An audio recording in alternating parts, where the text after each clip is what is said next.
हम मजदूर कहलाते हैं, हम मजदूर कहलाते हैं, हम बालू चुराते हैं, हम तुम्हारे ब्रिज बनाते हैं। इतिहास के पन्ने खोल के देख, हम संविधान चलाते हैं, हम बिहारी कहलाते हैं। नमस्कार, मेरा नाम है सिद्धि चौहान और आप सभी को छठ महापर्व की ढेर सारी शुभकामनाएं। तो अभी रिसेंटली उत्तराखंड में बाढ़ आई थी, आपदा आई थी और नदियों ने अपना आक्रोश दिखाया था। उन्होंने बताया था कि कैसे उनके ऊपर से ब्रिज निकाले गए थे, उन पर मॉल्स बनाए गए थे।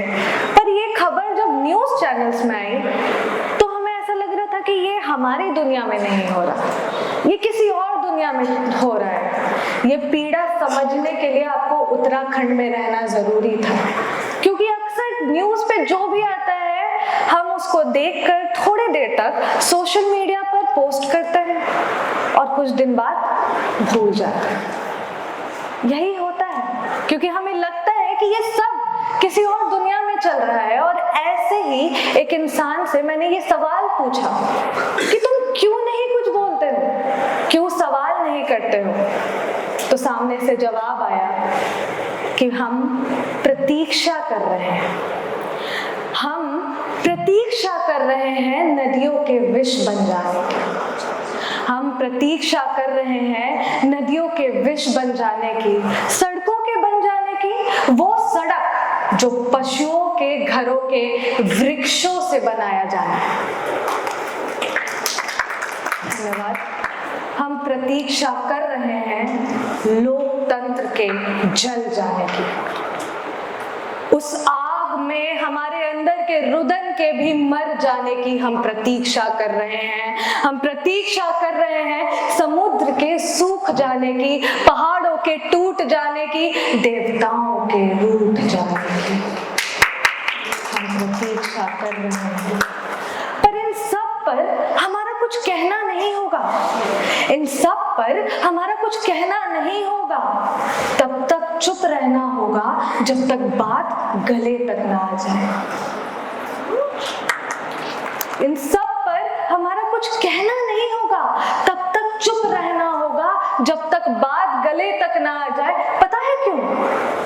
क्योंकि अखबार में आज तक हमारी कोई खबर नहीं आई है।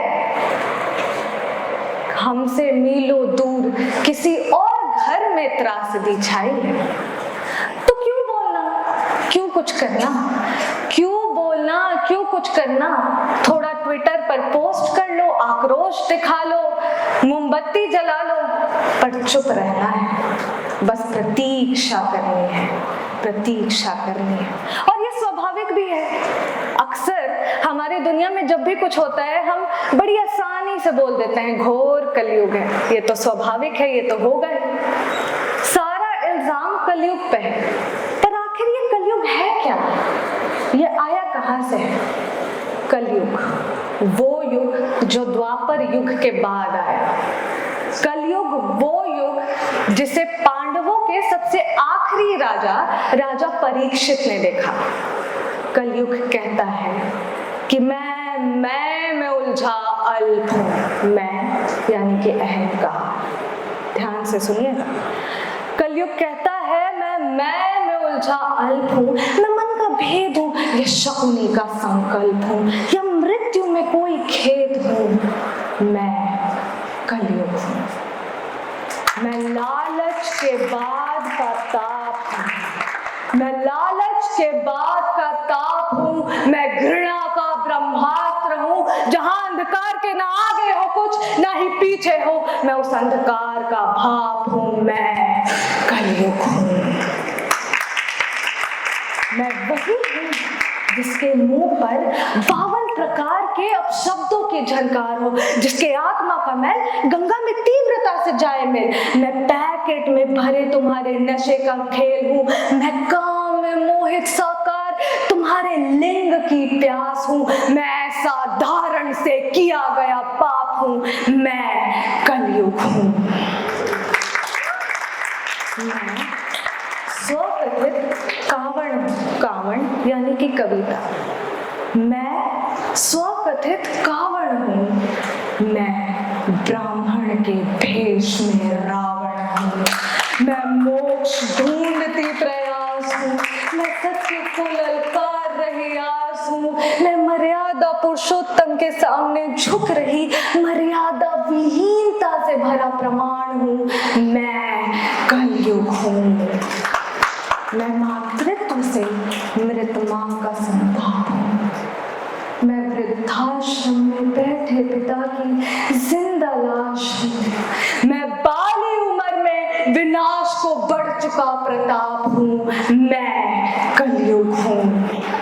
अरे मैं तो सरल मोक्ष का द्वार हूँ, मैं तो सरल मोक्ष का द्वार हूँ, मैं साधुता पर हो रहा प्रहार, मैं सरल मोक्ष का द्वार हूँ, मैं साधुता पर हो रहा प्रहार हूँ, मैं भीड़ में चल रही लाठी अशिक्षित हूँ, मैं भीड़ में चल रही लाठी अशिक्षित हूँ, मैं अधर्म का परीक्षित हूँ, मैं संसार में दुष्टता अनंत हूँ, मैं द्वापर युग का अंत हूँ, मैं कलयुग हूँ।